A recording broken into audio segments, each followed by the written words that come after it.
Hello, everyone.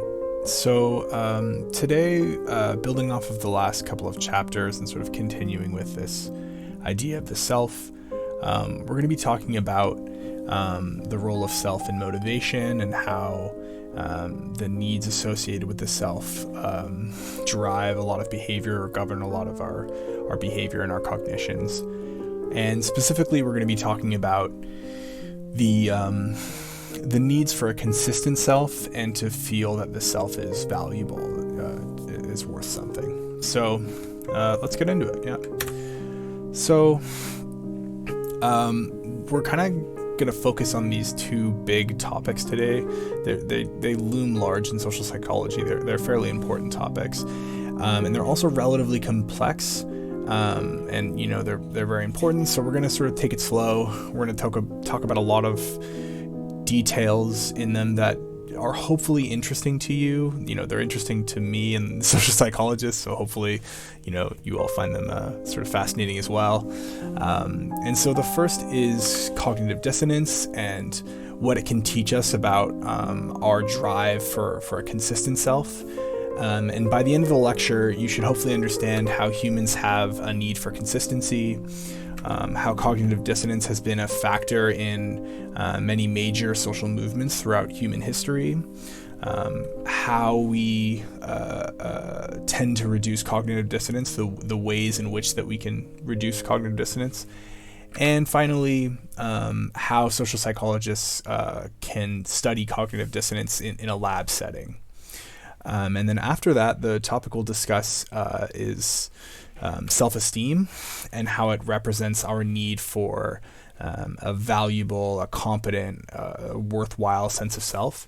And so by the end of the lecture, you should hopefully understand how self-esteem manifests as both a trait and a state, the methods by which we establish our sense of self-worth, or we build our self-esteem, the methods by which we protect that self-esteem to ensure that it's resilient and robust to sort of everyday threats.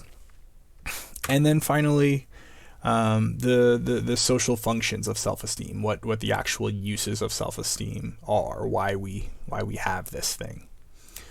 All right, let's go. So, as I just alluded to in my kind of lead-up introduction, in general, humans are motivated to see themselves as consistent entities. We want to believe that our beliefs and our behaviors are both consistent with each other, but also consistent across time. And if we hold a belief strongly, we like to believe that we act in accordance with that belief. And we also want to think that we behave consistently across time, applying our beliefs sort of relatively evenly across sort of time and context. But, unfortunately, that's not true. It's just not. In fact, it's arguably impossible for us to be 100% consistent in our beliefs and behaviors all the time. You probably all sort of intuitively understand this, but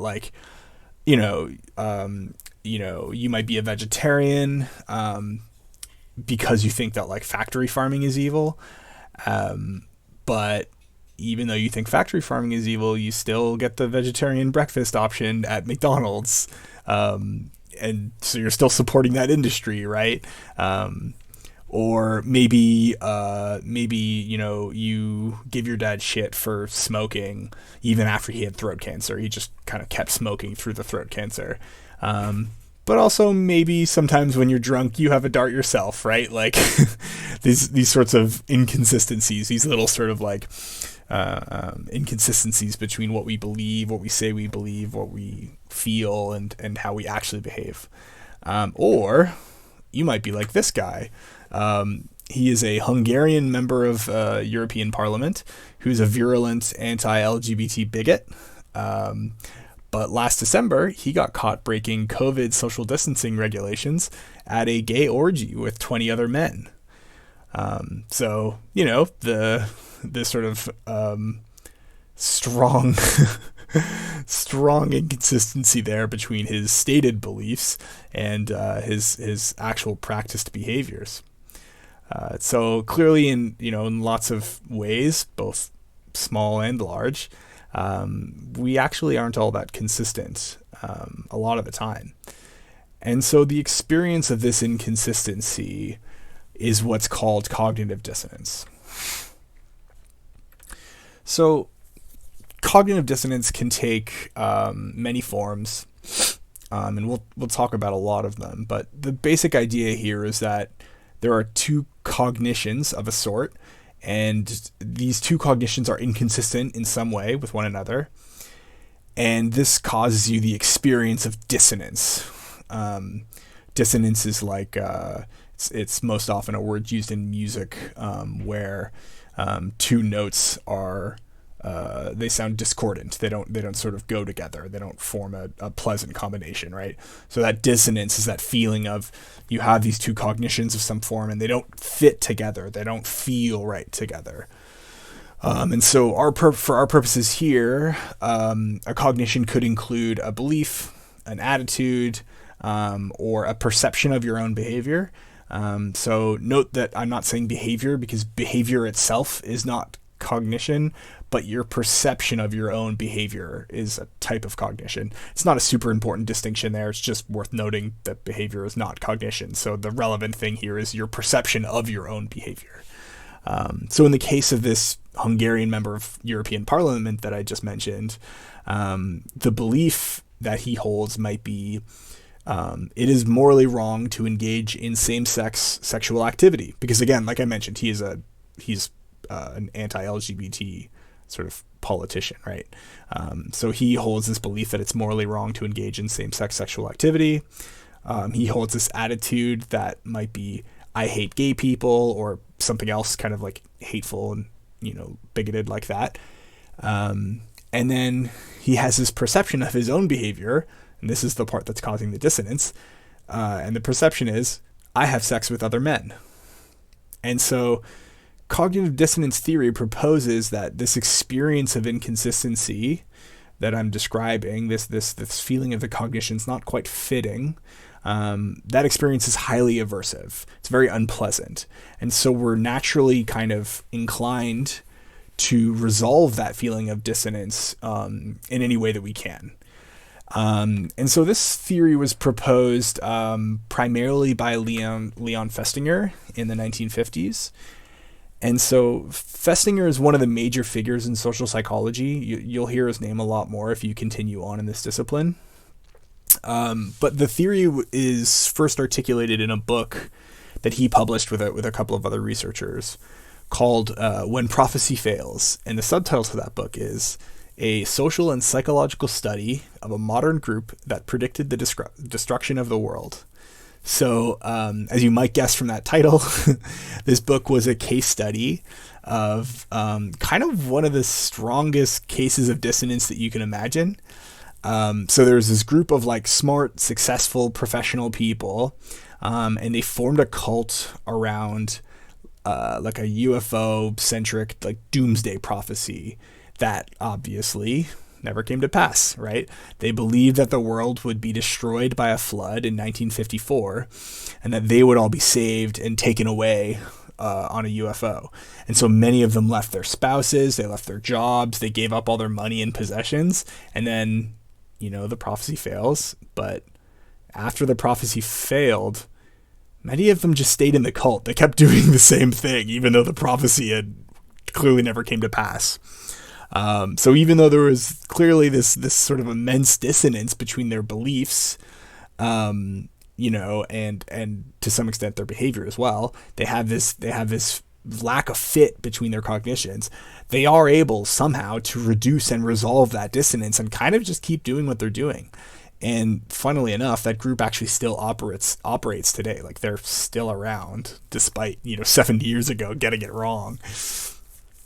And this, I don't know, I'm not sure what your sort of all background is educational wise in terms of cults and doomsday prophecies. Mine is actually fairly elaborate because I'm super interested in that stuff. But believe it or not, this is not nearly the first or the last instance of this kind of thing happening.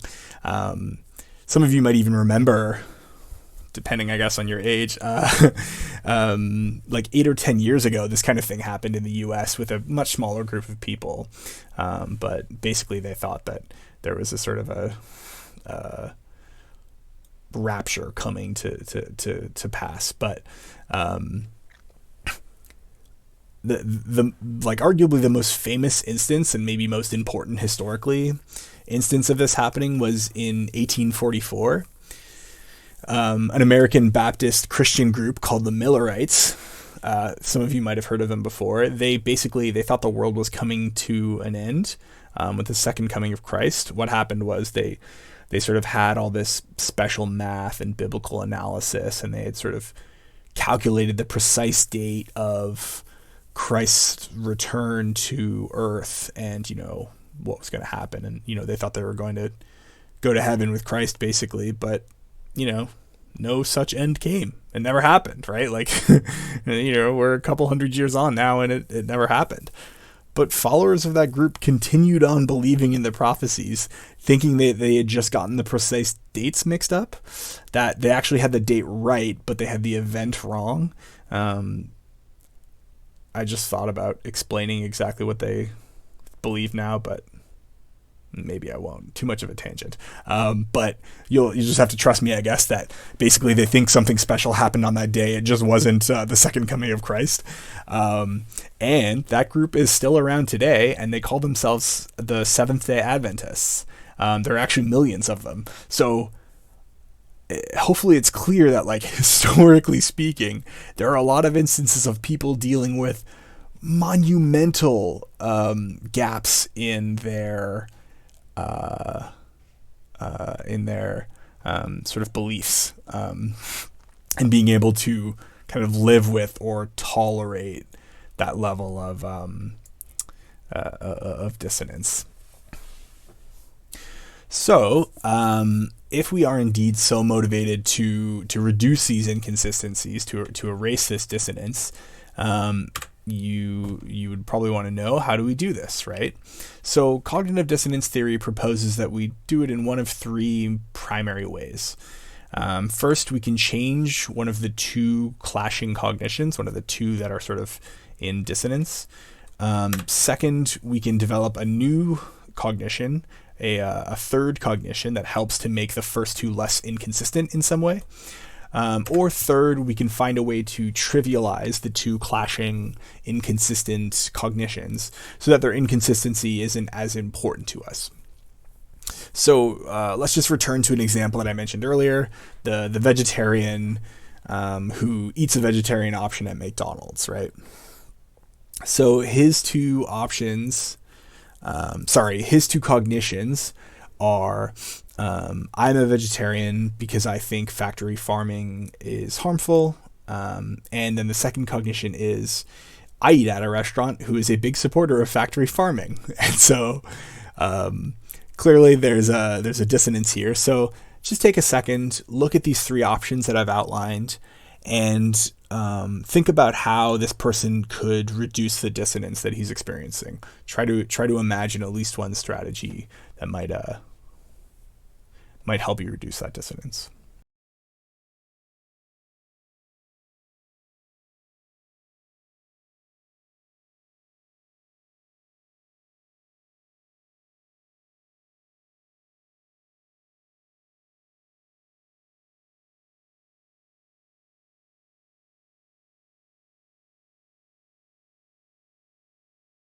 So option one is to change one of the two cognitions. So he can either change his belief about factory farming. That seems unlikely though, right? He's been a vegetarian for 10 years and he holds the belief very strongly, obviously, since it governs so much of his behavior. So he can change that belief, or he can change his perception of his behavior. That's going to be difficult unless he just stops eating there altogether, right? That's kind of the only way you could do that. Or I guess you could somehow convince yourself that McDonald's isn't a supporter of factory farming. But of course, that's blatantly not the case. So like, that's not great either. So that one is, option one is a little rough there, but maybe you just quit being a vegetarian, or you quit eating at the restaurant. So option 2 is to add a third cognition that reduces the inconsistency between the first two. This one seems maybe a little more promising. This is actually a very common strategy. So, for example, he might think to himself, well, I'm not eating meat, so it doesn't actually count as supporting the harmful practices, even if I'm giving McDonald's money. Maybe actually they can see in their analytics that I'm buying the vegetarian option consistently. And so maybe that's actually helping my cause, because McDonald's will be more inclined towards supporting vegetarian options or something like that. So maybe that would help to reduce that inconsistency. And then the third option is to trivialize one or both of the conflicting cognitions. So rather than focusing on how you're supporting an evil company, you could trivialize it with, well, I only eat there once every month or two, so it hardly even matters. Yes, I have this kind of harmful behavior, but I barely ever do it. So does it really matter? I'm just one person out of billions of customers. So what does it matter if I go there every now and again and support them a little bit, right? It is barely going to move the scale at all. So any of these could, help that hypothetical vegetarian feel less guilty or less sort of dissonant about these conflicting cognitions. Hopefully that's clear, and hopefully you guys all kind of recognize this phenomenon and what it feels like. I'm guessing that we've all experienced it at one time or another. So although cognitive dissonance is usually described and understood using real life examples, I've just given you all these real life, sometimes big, sometimes small examples. We actually have been able to isolate this phenomenon in the psychological lab. And we've done this using a few important, pretty novel, pretty clever designs, experimental designs. And so when we isolate and elicit this sort of basic psychological phenomenon in a lab setting, we can better control and study it. And that allows us to better understand it. And many psychological phenomena, maybe most psychological phenomena, cannot actually really be manipulated in a lab, experimentally induced like this. But cognitive dissonance is one that we can. We're actually fairly good at creating it in lab-based studies. So it's very interesting, I think, for that reason in particular. It's unique in that we're very good at studying it experimentally. Most things in social psychology and in psychology in general, it's not so good for experiments. Studies, yes, of course, but experiments, not so much. Anyways, so the first of these designs that I'm going to discuss is the free choice paradigm. And so this type of design is based on the idea that anytime we make a choice between two reasonably attractive alternatives, we're going to experience some level of dissonance. And this is because that, no matter which of these we choose, if both the options are decent, then we'll be aware of the attractive features of the option that we didn't choose and the negative features of the option that we did choose. And so both of these sets of features are inconsistent with our choice.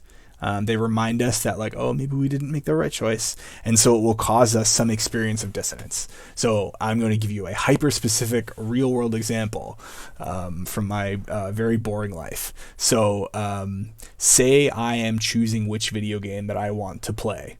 I don't get a lot of time to play video games, unfortunately. It takes me a long time to beat them.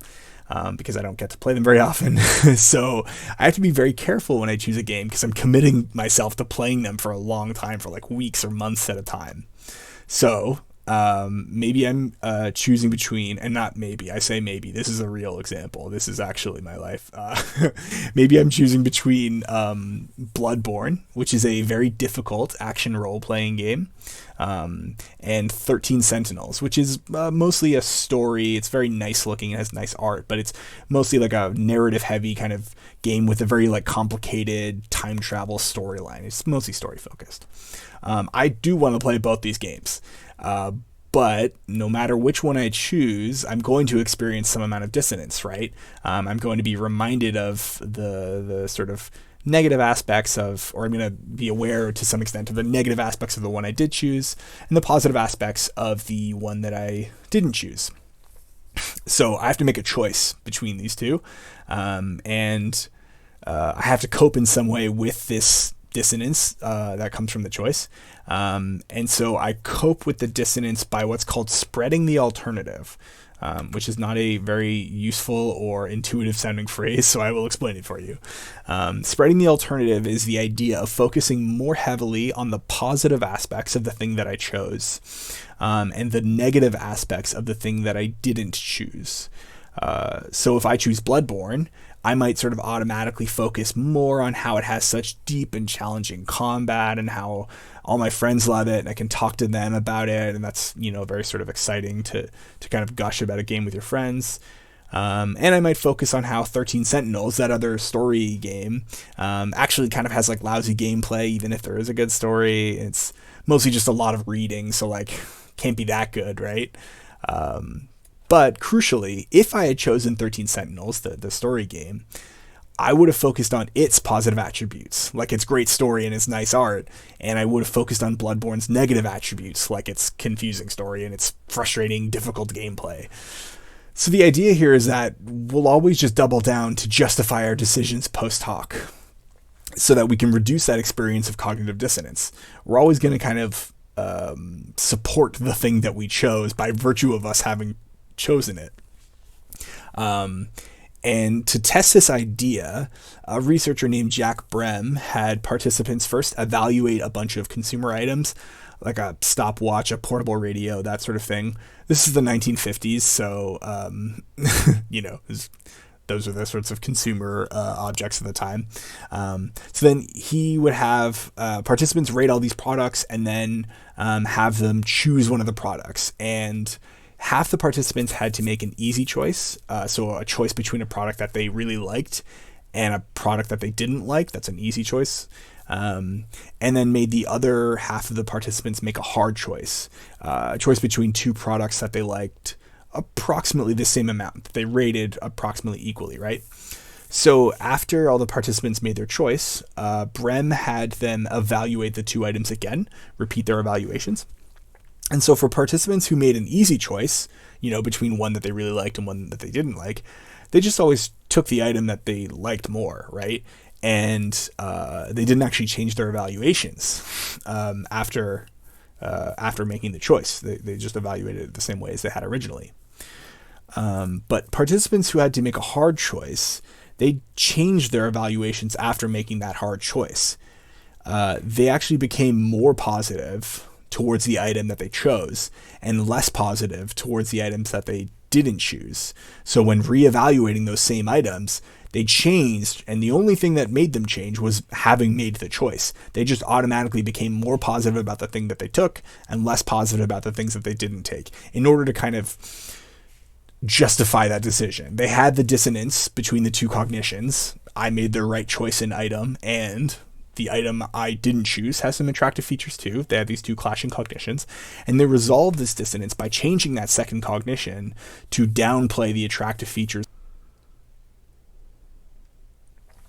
So that this is one of the ways that we can elicit cognitive dissonance in the lab, is through giving people this experience of making a choice, and then kind of reliably being able to kind of trick them almost into having this experience of dissonance after. Another form of cognitive dissonance that can be elicited in a lab is to get people to do something they disagree with. And when you make someone do something that they disagree with, a dissonance emerges between their belief and their perceptions of their own behavior, that indicate that they're acting at odds with their own beliefs, basically. And so this is done in lab using what's called an induced compliance paradigm. So in this sort of very important seminal task, Festinger and Carl Smith had participants do a very boring task. They had them turn wooden square pegs 1/4 turn at a time for an hour, which is a really brutal study, I don't know that we would get that past ethics these days. I think it would be too boring. If you show up to a URPP study, I can basically guarantee you're not going to do anything quite that boring or quite that long. So in this study, they have all the participants show up, and they spend an hour turning wooden square pegs 1/4 term at a time for a whole hour. And then, regardless of the condition that they were assigned to, all participants completed this task. So participants in the control condition were asked how much they liked the task. And that was it. That's all. Then they go home after that. And as you can imagine, they hated the task naturally, right? So in the other two conditions, participants were actually deceived about the true nature of the study. So they were told that the study is all about how their expectations about a task affects performance on that task.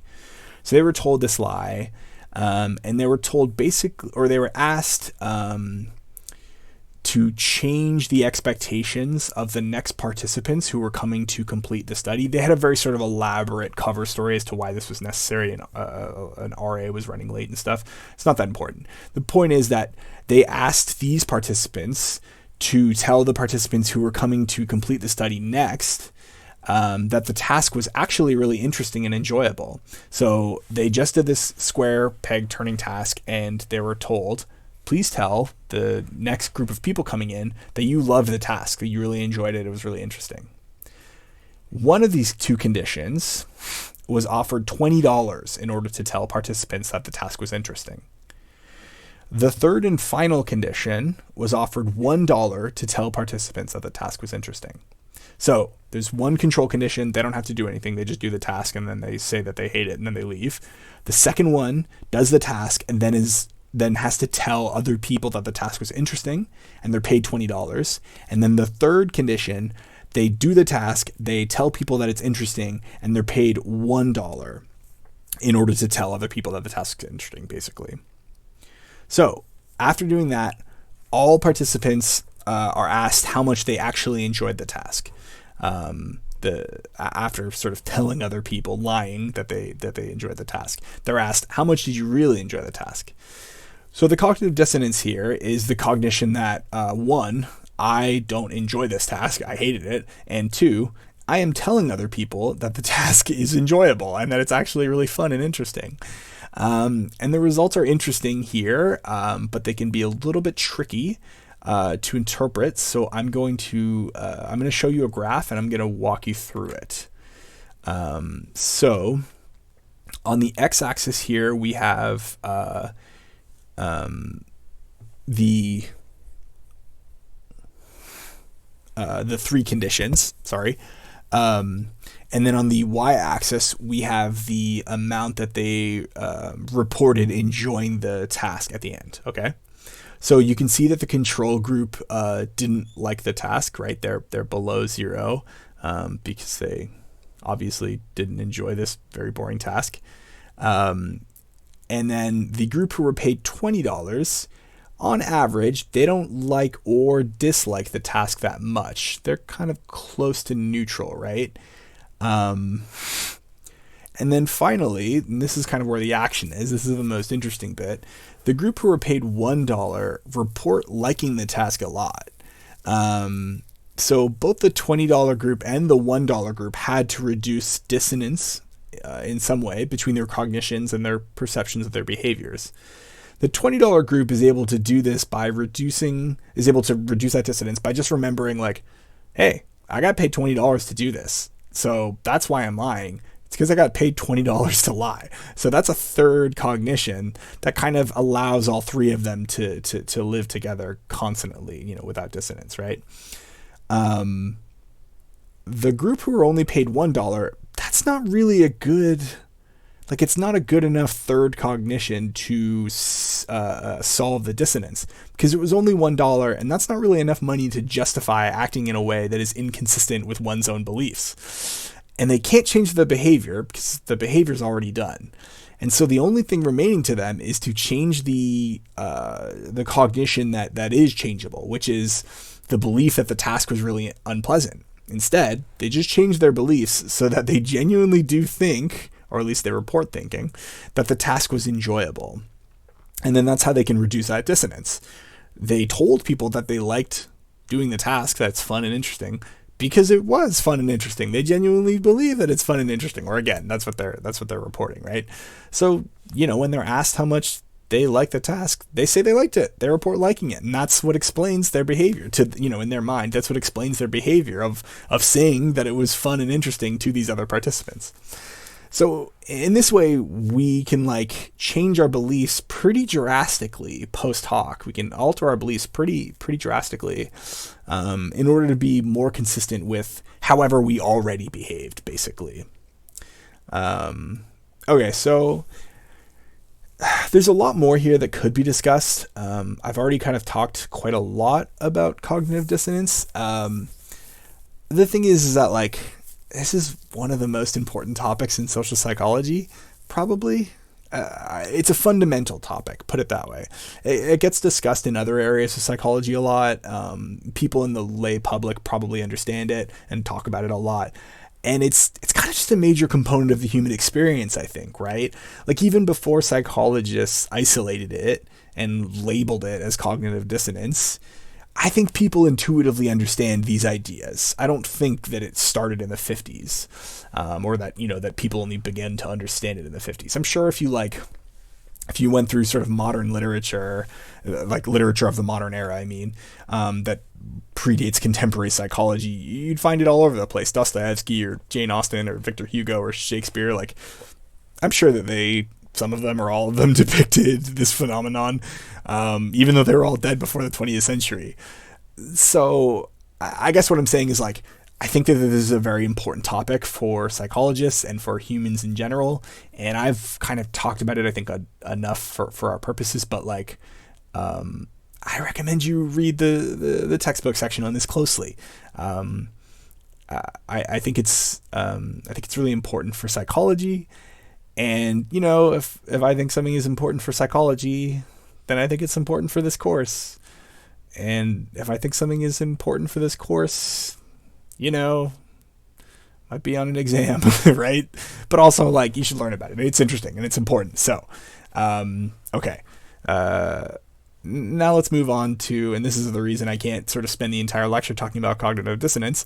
Let's move on to one of the other most important topics in social psychology, which is self-esteem.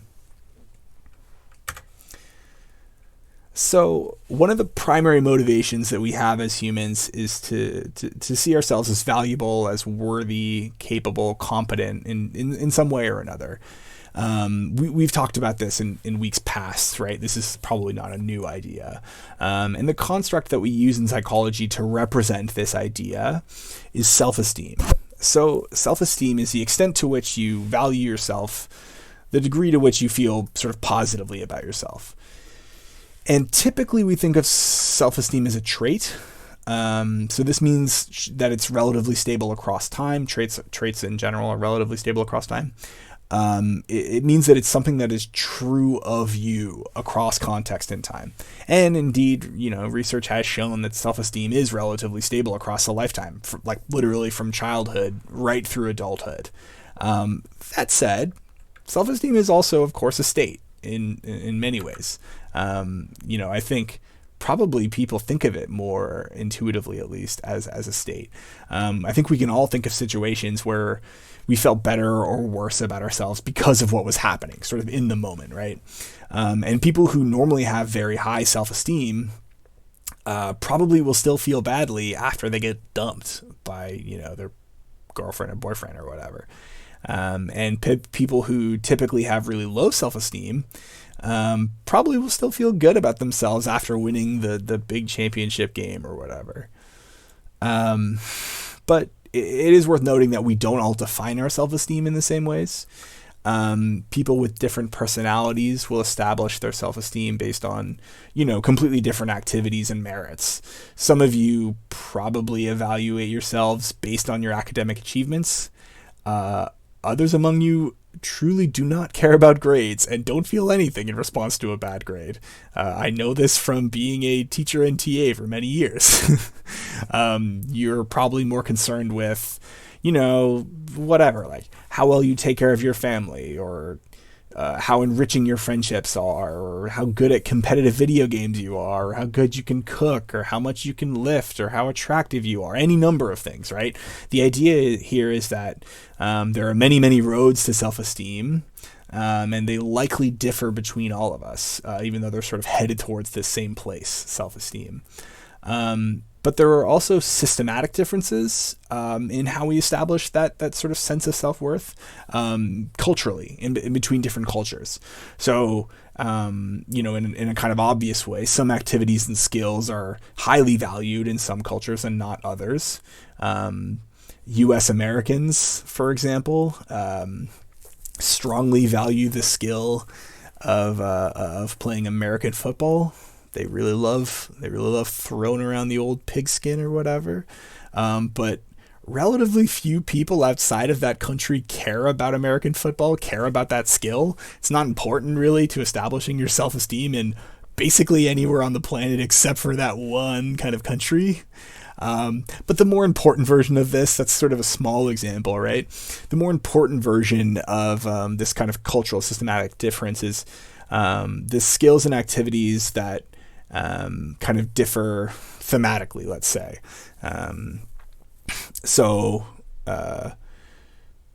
For example, in this is kind of the way that culture gets talked about. If you're not deep in cultural psychology, we often just talk about individualistic and collectivistic countries, because it's a very important concept in cultural psychology. So that's usually as deep as we get, unfortunately. But so in individualistic countries like Canada or the U.S., self-esteem is based usually primarily on personal qualities, individual achievement, that kind of thing.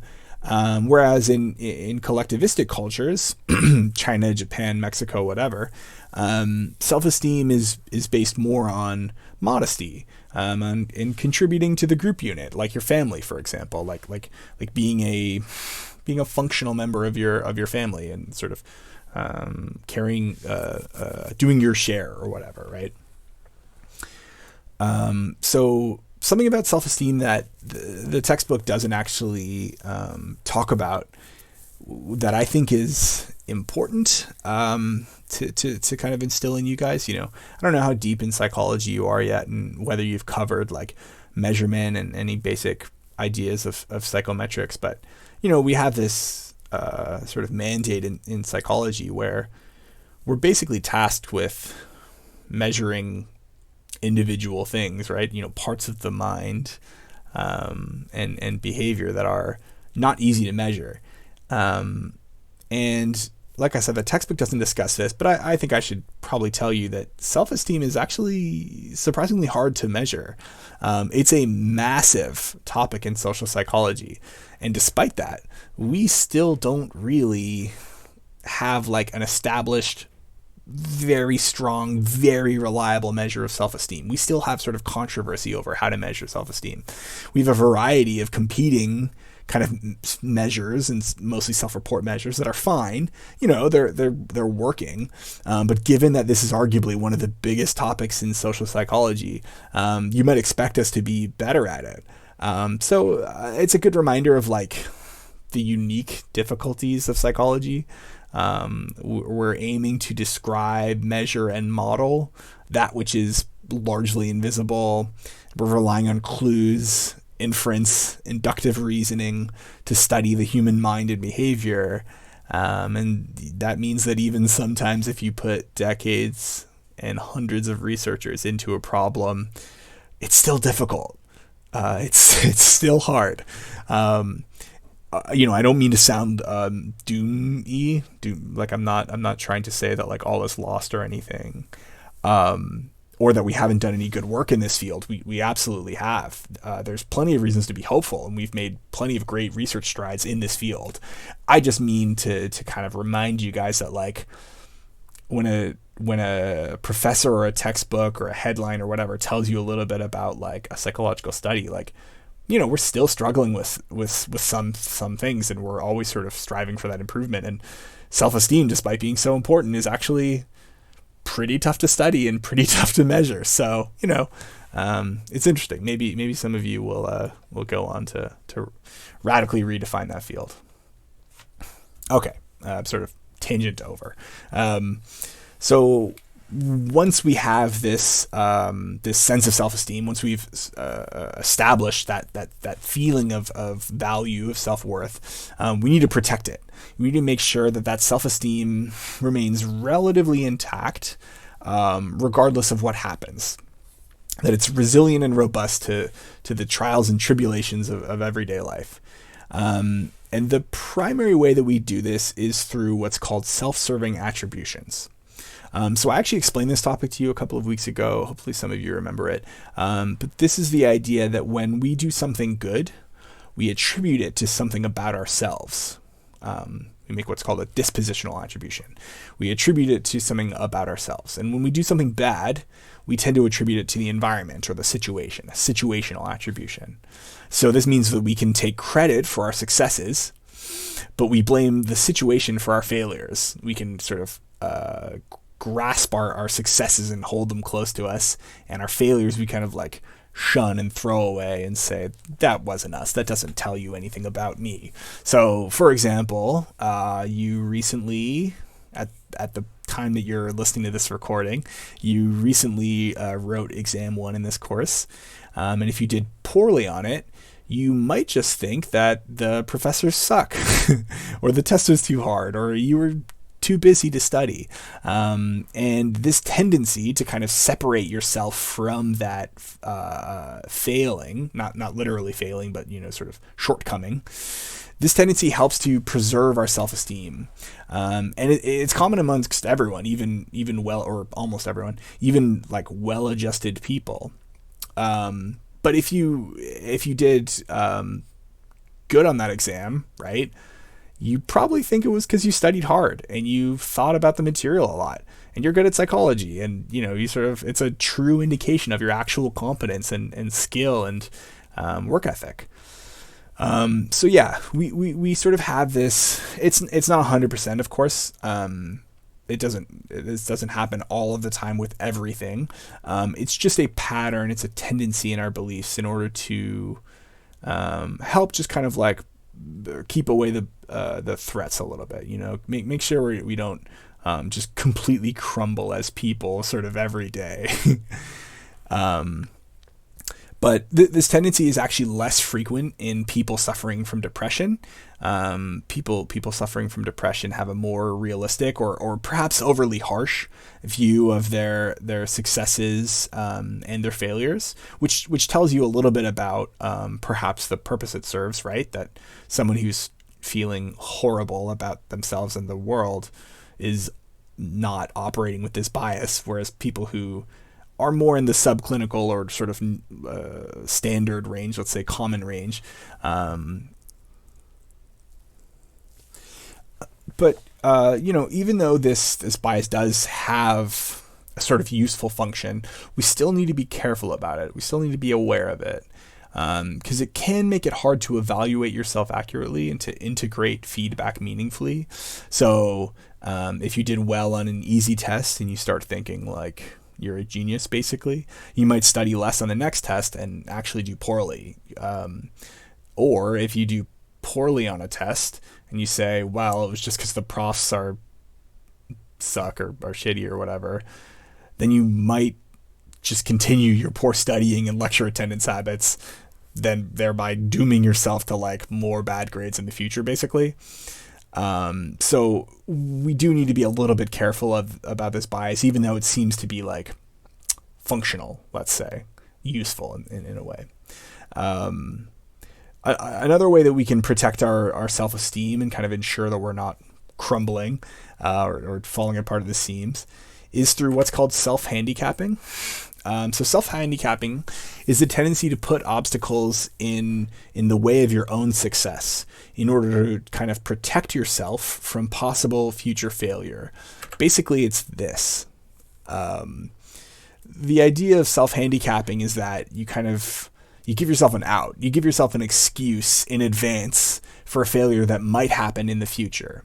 So, like I mentioned, you're at this point, you've probably written the exam. Your exam was on a Sunday morning. And if you spent all of Friday and Saturday, hanging out and binging Netflix and playing video games or doing whippets or whatever, then when you do bad on the exam, you can just say it was because you were having fun instead of studying. You were living life, whatever. You were doing cool shit, whatever. And you only did poorly because you were having fun instead, and not because of anything intrinsic to you, not because you're incompetent or bad at psychology or whatever. But if you do well, even after kind of screwing around all weekend, that's even better, because that means you surmounted these incredible odds, and you can feel even better about yourself. And people tend to do this when they're worried, when they're like more worried about the self-esteem implications of failing than they are about the potential rewards of succeeding, of doing well. So if you don't really care that much about getting a good grade, but you really don't want to feel bad about yourself, this is a useful strategy to keep your self-esteem intact.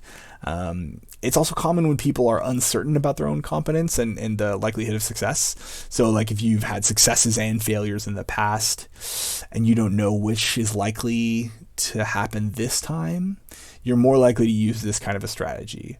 And I think the neat thing about this phenomenon is that it explains so many kind of bewildering things like procrastination and alcohol and drug abuse and avoiding preparing for your exams or other evaluations, even when it's like exactly the thing that you should be doing. Like all of us have probably experienced this ourselves at some point.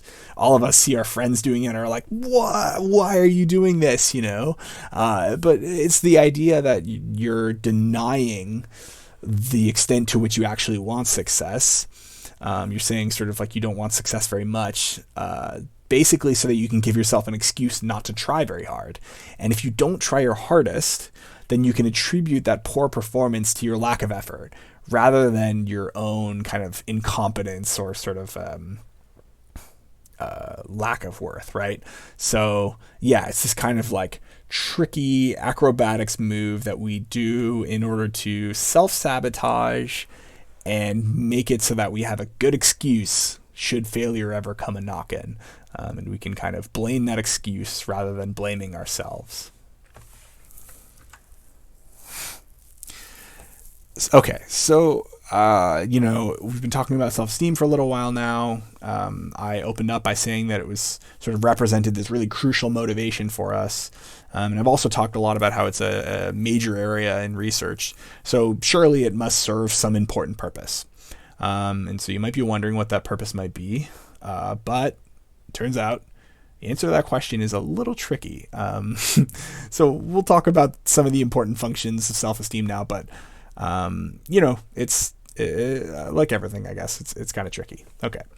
The first motivation that we're going to talk about is that self-esteem helps to protect us from anxiety, from worry, from concerns. Basically, feeling better about ourselves in general protects us from concerns over like potential threats and sort of the feelings of uncertainty.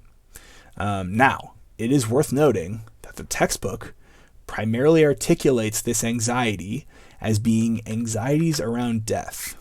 All right.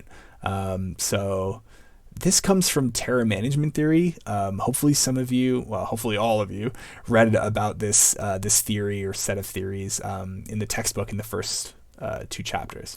Terror management theory is a theory that proposes that a lot of human behavior and cognition is based primarily on partially unconscious awareness of your own mortality and your impending death. So in this case, the textbook suggests that self-esteem helps to protect you specifically from concerns about your own mortality.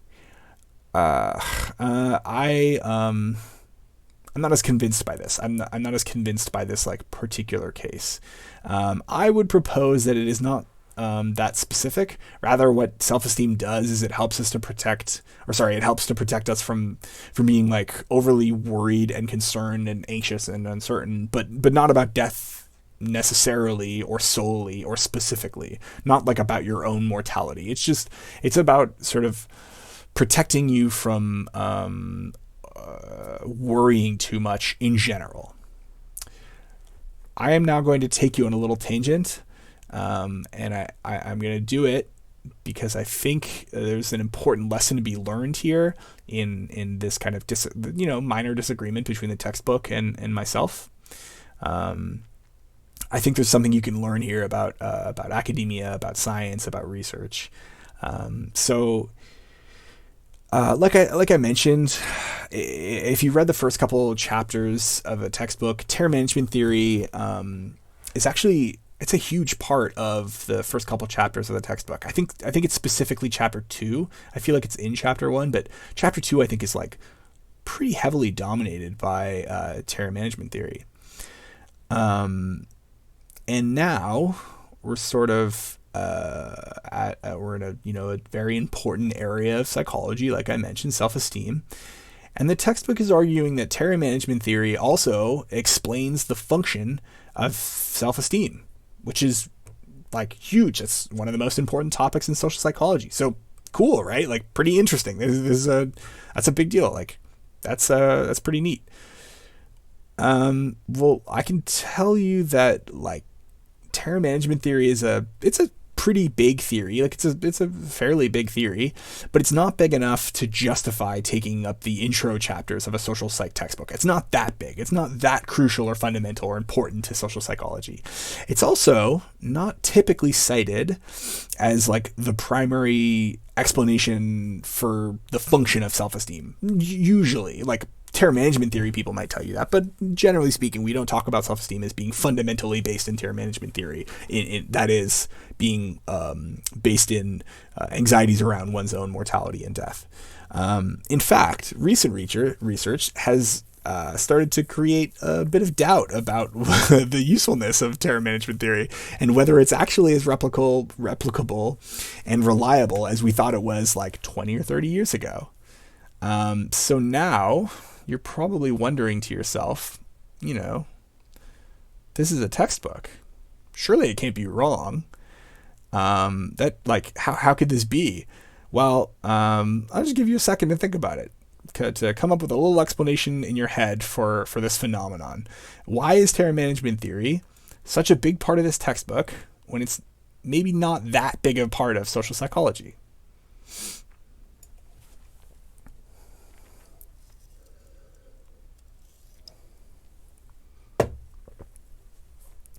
Okay, well, if you guess the guy who came up with it is one of the authors of the textbook, you are right. That is why. The people who spent their lives researching and supporting terror management theory are obviously very invested in it.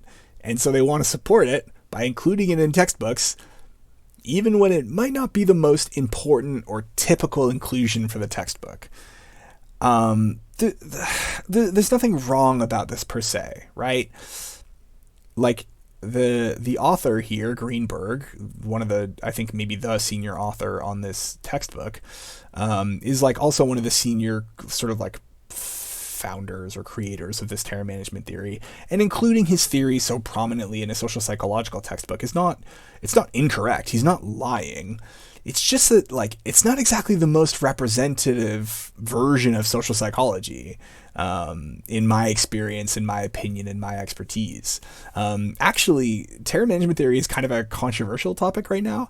At the last conference I went to a symposium on using kind of modern advanced statistical methods to reevaluate whether terror management theory is a useful theory or not.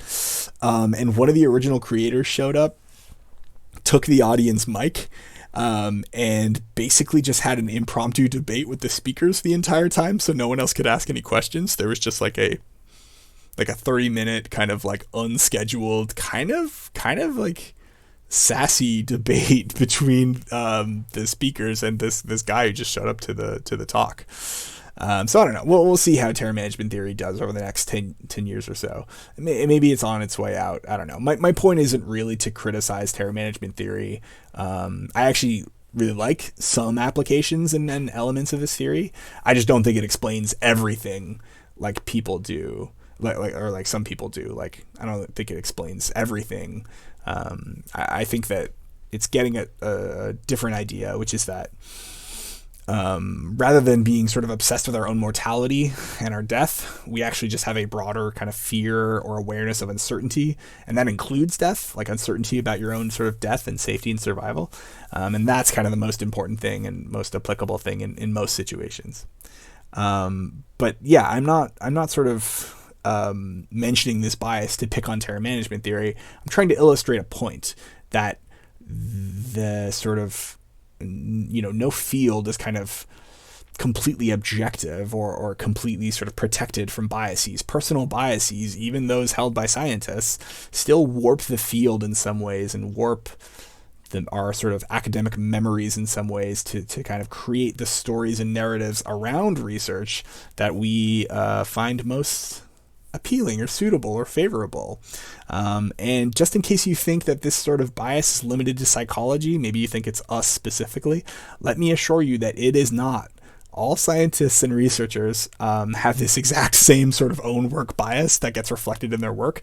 Mathematicians, biologists, physicists, chemists, whatever, it doesn't matter. You can find this exact phenomenon all over the place. I can assure you.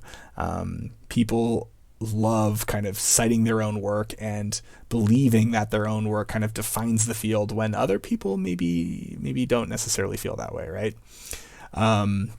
Every textbook basically is biased in some way, in some part, towards what the authors think are and are not the most important elements of a given topic area. And it just so happens that basically these authors that wrote this textbook think that terror management theory is one of the most important, if not the most important area in social psychology.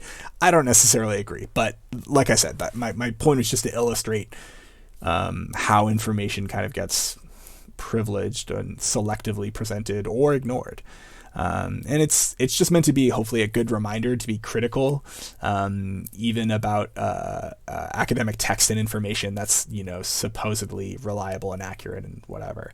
All scientists and all science is still subjective to human biases and subjectivity. Okay. I just think that that's an important lesson that you need to learn at some point. So hopefully you've learned it now. Okay. So another proposed function of self-esteem is, we're moving on past the anxiety one. Hopefully you got that. Hopefully I sort of explained that sufficiently. So another of the proposed functions is evolutionary. So this is the perspective that argues that self-esteem allows you to maximize your social status. And if you maximize your social status, then you have the best access to fertile mates and therefore offspring. And it also allows you the best access to resources that allow you to feed and protect yourself and your offspring. And so then the organisms who were most likely to achieve that were the ones who were also the most likely to have surviving offspring.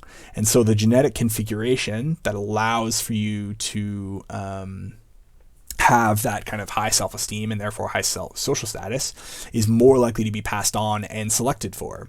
And so maybe, perhaps this explains how self-esteem emerged in hominids in sort of our grand sort of species area. But I don't think it really does a very good job of explaining modern human experiences, the stuff we all probably care about the most.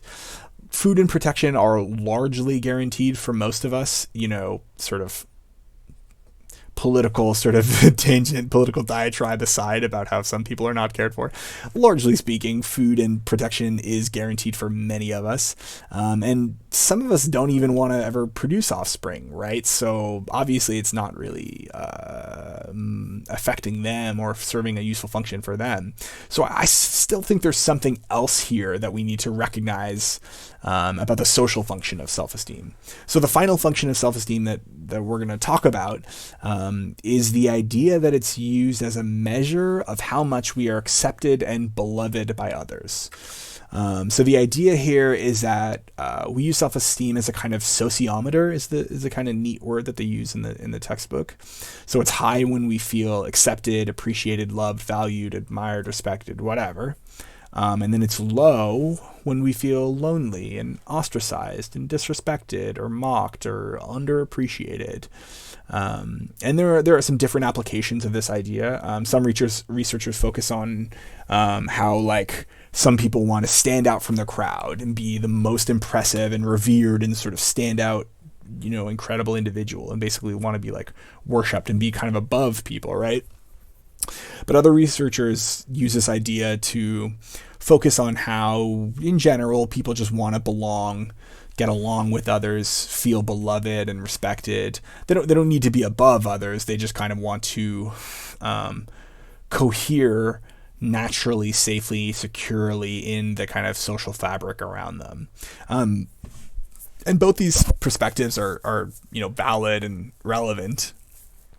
It's just at like different times for different people, different contexts, right?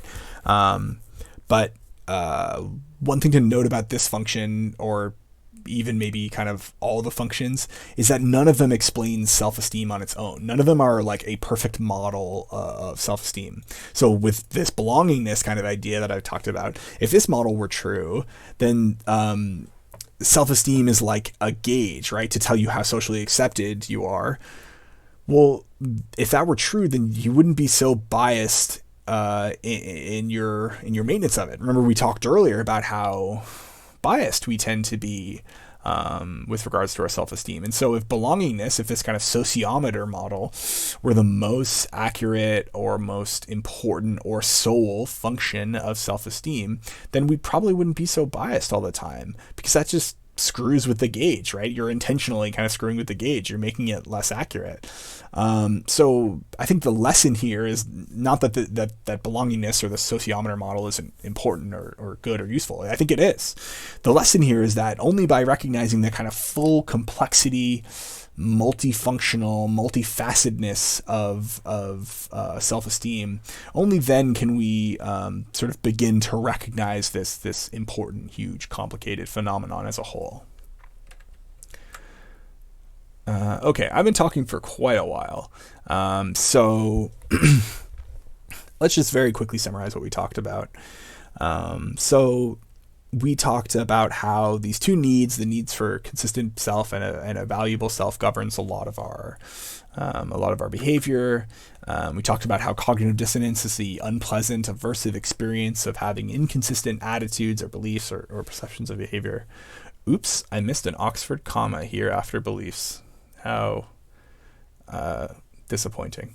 I'm not going to edit that now, though. We talked about the different methods by which you can reduce dissonance by targeting those cognitions in some way.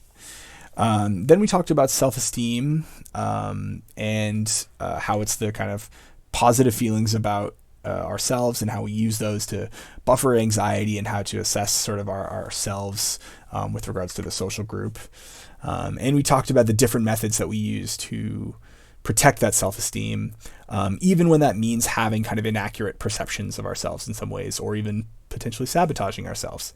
And we also just did a quick tangent about how scientists can warp field of research according to their own biases, basically manufacturing an inaccurate representation of the field post hoc.